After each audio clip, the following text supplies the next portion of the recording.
Welcome to Component 1, Module 1 of Spotlight Sessions. This is Lisa Robbin Young, and we are digging into more of who you are in this module. Part 1 is all about the 5 key areas of success. These are the same areas that I talk about in my book, The Secret Watch. I first introduced them in my work for the Peace System. This video is going to take you through each of those 5 key areas with a little bit of definition around them so that you can have a working foundation from which we are going to create your noble empire and define your inspired life. Now, a lot of people think of spirituality and religion when you hear the word faith. Yes and no. For a lot of people, that's exactly what this topic of conversation is about. But for most of us, there's a broader construct around faith. And the example that I like to use is driving. We all have faith that the driver coming at us on the other side of the road is going to stay on their side of the road. We don't know that they're going to stay there. We don't have any guarantee that that person is going to stay on the other side of the road, but we have faith. Why do we have faith? Because faith, in my definition, is the nexus where our values and our beliefs cross. So in this example, you have a belief that people generally tend to obey the traffic laws, and you value self-preservation. So you're not going to be going over that line, and you are going to take it on faith that that person coming at you holds those same values and beliefs and is going to stay on their side of the road too. Because if they don't, dun dun dun, there is a consequence. What we think is true in our life is based on our past experiences. We throw a ball up into the air, it's going to come down. Why do we know that it's going to come down? Because our past experiences have told us that gravity will pull on it and bring it back to the earth. And eventually it will rest on the earth because of gravity. We have a knowing of gravity because of our past experience. With a driver coming at you down the road, you have no previous experience with this particular driver. So you don't know what this driver is going to do.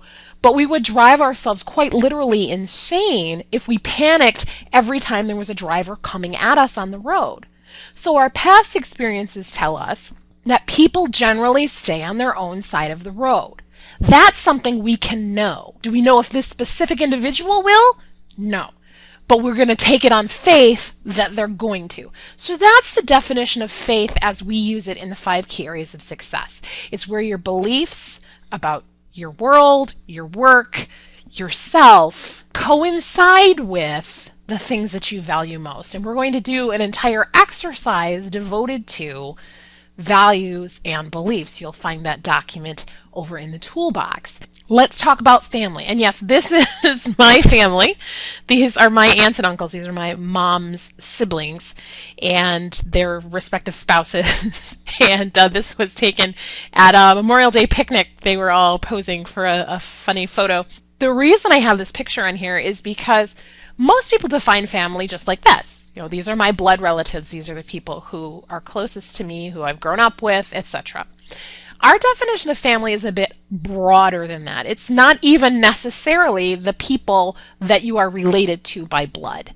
That is a definition of family. But for our definition of family, I want to look at who will raise you up.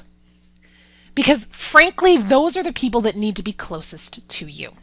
So your family could actually be friends, mentors, guides, coaches. I've got a picture of Mona Lisa here because that's inspiring art to me. That lifts me up.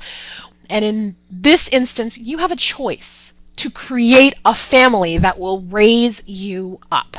Now, I'm very lucky because my aunts and uncles very much do raise me up. They are precious to me. When you're creating who is in your family, those family relationships that you want to have, are those friends? Are those blood relatives? Are they mentors, colleagues? Who is your family in your pursuit of building a noble empire and living an inspired life? Because these are the people who will be your biggest supporters. They are the ones that you're going to be able to turn to, lean on, and also let them lean on you from time to time, because that's what family is. It's not a one-way street. It's a mutual give and take. It's a support network that is created through love and loving service to one another. When you're looking at your family dynamic, who are the toxic relationships?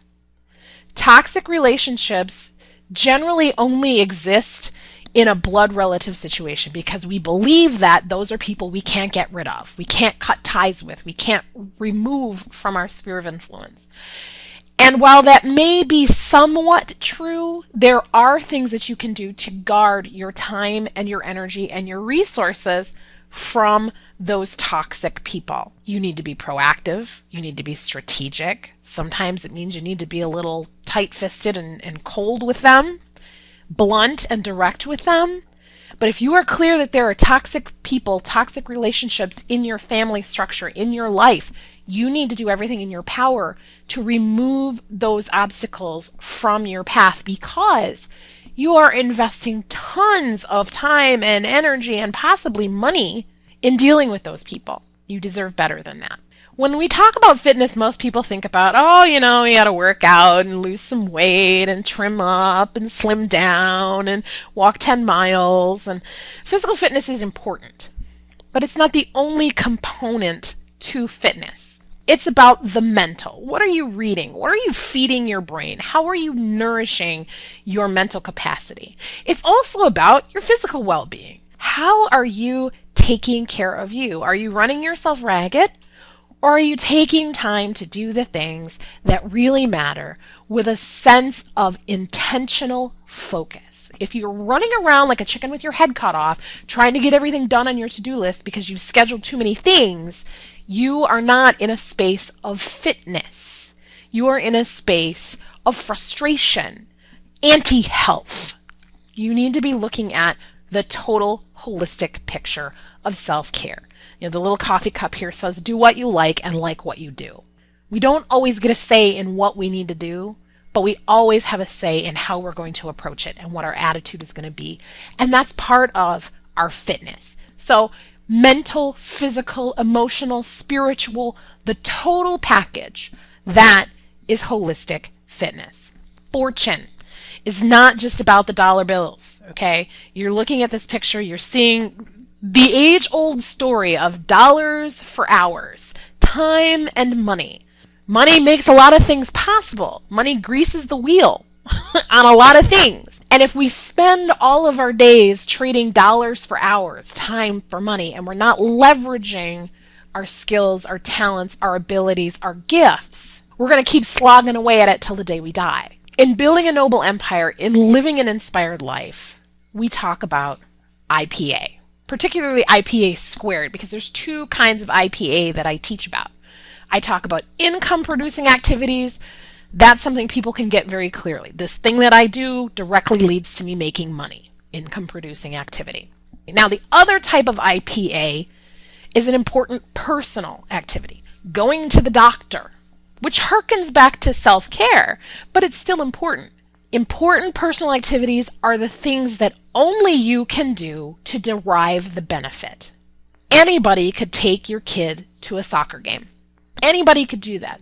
It's IPA. It's an important personal activity. If you're taking them to that soccer game and you're spending time with them, being their parent, educating them, connecting with them, and building that relationship bridge with them as part of family time on the drive or during the game or when there's some downtime or on the way home, that's when taking your kid to a soccer game becomes IPA. If you're just going to throw them in the back seat and drive them over and drop them off, anybody could do that. That does not need to be you. Do not confuse time in a vehicle or time sitting on a couch or time sitting in a movie theater with quality time. Being present in the same room does not mean you are present to one another. IPA means it's something that you've got to do to derive the benefit. And your life, your inspired life, and your noble empire are founded on those two concepts of IPA. And we can talk about leverage a lot. I could spend lots of time talking about leverage, but the idea behind it is you have specific gifts, talents, abilities, skills. You need to be putting those to work in the world because that's your blessing. If you spend all your time focused on other stuff, you don't get to do the stuff that lights you up.